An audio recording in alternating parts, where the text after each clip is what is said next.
2024 New Suzuki Raider R150 fuel injection. Meron po tayong bagong update as of this month of November. Yes mga idol, meron na tayong mga bagong color decals or color version para dito sa ating model na to. At hindi lang yan, meron din pong paggalaw sa ating presyo para dito. Kaya mga idols, kung kayo po ay talagang gusto maglabas itong model na to o Raider 150 Fi, ito po ang ating update para sa inyo. Well, ito nga po ang pinakasikat na underbone dito po sa atin sa Pilipinas. At syempre, isa rin to sa pinaka-in-demand pagdating po sa mga customization or modification. Itong ating Raider 150, napakarami natin nakikita. Talagang minomodify nila to, mas pinapapogi pa nila at pinapaporma. Especially, nilalaban nila to sa mga motor show dito po sa atin sa Pilipinas. Of course, itong ating Raider 150, matagal na rin tong model, subok na pagdating sa reliability. At yung kanyang mga parts talagang quality at durable yan. And syempre mga dos, gusto ko munang i-shoutout yung mga member po ng ating Raider 150 Fi Nation or Club dito po sa Pilipinas. Napakadami pong mga ganyang Facebook group. At lahat po yan talagang makikita natin yung mga post nila, yung mga naggagawapuhan nilang Raider 150. So sa ating mga color version, ang dami nating pagpipilian para dito sa ating bagong 2024 model or decals. Yan po. Meron tayong bagong update para sa inyo ngayong buwan ng November. Ito pong ating nasa likuran, ang pinakagwapong underbone king, ay meron po tayong update. So meron tayong bagong color version na naman. So meron tayong mga bagong kulay para dito sa ating model na to. At hindi lang yun mga idols, meron din paggalaw sa ating presyo para dito sa ating Raider 150. Kung gusto nyo malaman lahat yan, again, samahan niyo ako, ibibigay ko po sa inyo yung ating price increase at of course yung mga kulay na binago po para dito sa ating Raider 150 Fi. And mga dos, yung mga color po na pagpipilian natin, 5 po yan na ating choices para dito sa ating Fi Raider 150. Meron tayong metallic matte stellar blue, titan black, candy red, at meron din tayong fair bright ivory, yung ating white and black, at meron tayong bago yung metallic matte fibron gray. So 5 kulay po yan na inyong pagpipilian. Depende na po sa inyo ano mas preference nyo. Blue, black, white, red, at syempre yung ating gray color. So mas maganda yung ating pagpipilian ngayon. Of course, para naman sa ating specs and features ng ating Raider 150 Fi, again, masasabi natin talagang napakasubok na rin itong ating makina, itong ating engine type. Wala tayong masabi dito. At syempre yung ating mga other specs ito, gaya itong mga ilaw natin, yung ating iconic design yan, talagang panalo yan. At kung gusto nyo pong bumili, meron po tayong mga available unit dito po sa UMI Suzuki Mangaldan. Diyan po sa Suzuki Mangaldan, Pangasinan. Meron silang mga new color dyan. Yan po yung contact number nila. Pwede nyo po silang tawagan at i-message. At ang kanilang Facebook page, yan po, Suzuki Mangaldan. I-type nyo lang po yan sa inyong Facebook at makikita nyo na po yung pati rin yung kanilang contact dyan. So yan po yung ating contact person or store na pwede nyong pagbilan kung malapit po kayo dito sa Pangasinan mga idol. Of course, meron din po tayo sa mga Metro Manila area gaya po sa Suzuki Roosevelt at Suzuki Taytay under Guanzon dealership po yan. Siyempre pagdating naman sa ating engine specs, again, itong ating makina na to, napaka-reliable ito. Tested na po yan for the longest time itong ating Raider 150 Fi na to. Kaya talagang wala kayong magiging issue o problema dito. Well, of course, para naman po sa ating displacement, yan po ay may total na 147.3 cc.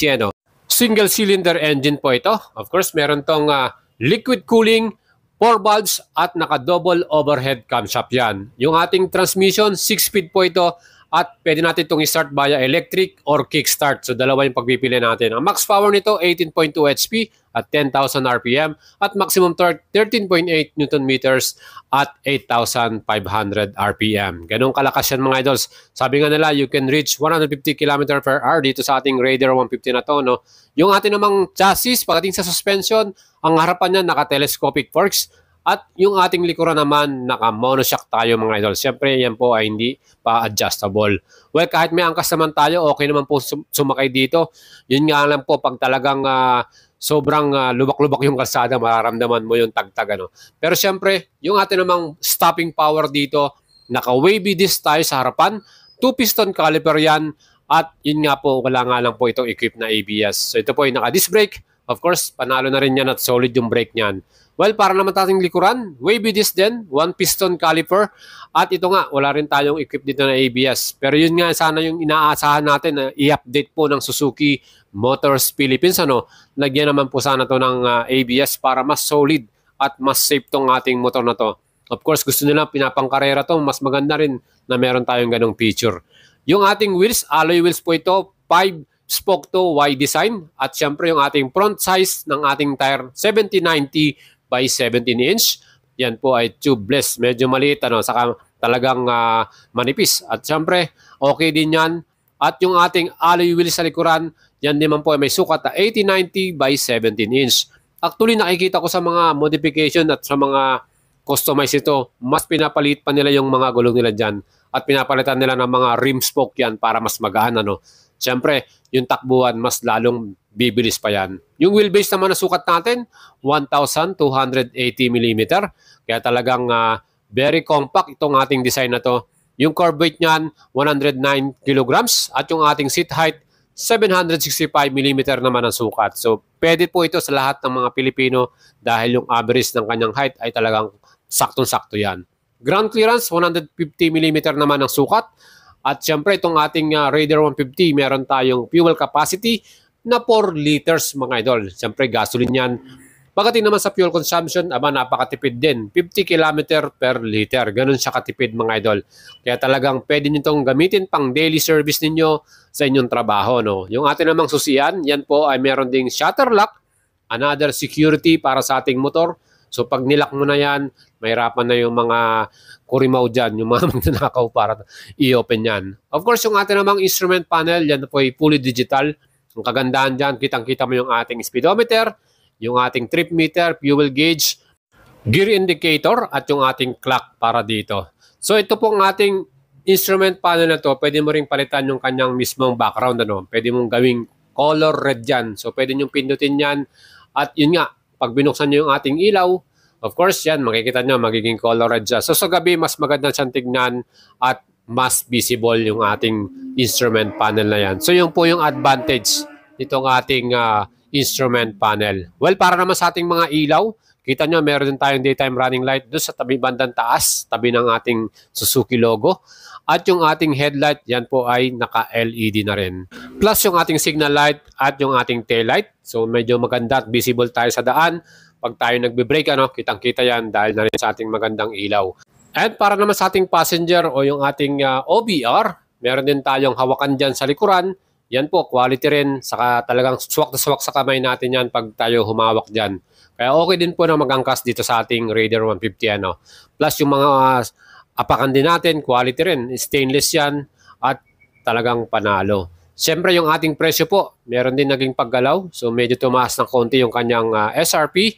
Ang dati po niyang SRP, 118,400. Ang bago nating presyo ngayon, 119,900 na. May increase po tayo ng 1.5 at down payment natin 11,800. At para naman sa 3 years monthly payment, 5,985 po ang ating babayaran. Kaya mga idols, kung gusto niyo pong bumili nito, punta na kayo dito sa Suzuki Guanzon Mangaldan. Pwede kayo mag-apply dyan. Kung taga Metro Manila ka naman, dyan sa may Suzuki Guanzon Taytay Rizal or Suzuki Roosevelt Quezon City. Yan po yung mga medyo malapit sa inyo. At of course, pwede nyo rin akong i-PM sa ating FB page, Boy Chalabaria. Malay nyo, may mga hinahanap kayong motor from Suzuki. Of course, kumpleto sila sa mga units dito at meron din silang mga bagong labas na decals din na 5 kulay yung pagpipilian nyo. Yan po yung ating update sa inyo mga idol. Sana nagustuhan nyo. Mag-leave po kayo ng comment sa ating video kung tayo po ay gusto natin yung naging update ng Suzuki Motors Philippines or talagang sana naman mapakinggan din ng Suzuki yung kanilang kahilingan. Pagdating po sa safety features, lagyan naman po sana ito ng ABS version. At least kung meron tayong ABS version, kung medyo mahal naman yan, okay lang. Kasi depende na rin sa mga buyer. Kung mas prepare nila yung safety features, meron tayong option. So meron tayong version na walang ABS at meron tayong version na meron namang ABS version. So yan po sana yung gawin ng Suzuki Motors Philippines. At least, mas safer po. Kasi mas maganda talaga pag meron tayong ABS. Pag nag-stop ka, mapiprevent mo yung sudden breakup ng mga wheels at makakatulong sa iyo yan para mas maging maganda yung pagtigil mo, yung pag-brake mo. Even bigla ang pagtigil, kung meron kang ABS, panalo din yan. Of course, kung sakto lang din yung inyong speed, ano, yung takbo mo. Pag sobrang bilis mo, siyempre hindi naman basta-basta kakagat din yan. Yan nga po ang ating feature para sa inyo. Pinakabagong color, Stellar Matte Blue color. Yan po yung natin sa ating video. Yan po yung kanilang bagong decals. At meron pa tayong ibang kulay niyan. Yung ating Titan Black, yung ating Pearl Bright Ivory. At meron din tayong yung red color, matte red. At yung ating isa pang kulay, yung bago, gray color naman. So yan po mga idols, yung ating features para sa inyo.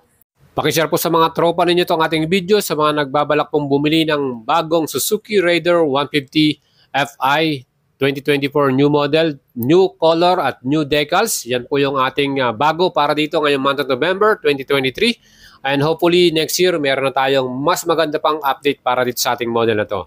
Kaya mga idols, shoutout po sa inyong lahat at huwag niyong kalimutang isubscribe ang ating YouTube channel. Pakihit po ang notification bell para lagi kayong updated. Of course, meron tayong FB page, Boyet Salabarria. Like and follow niyo yan at supportahan niyo ko dyan mga idols. Ciao mga idols.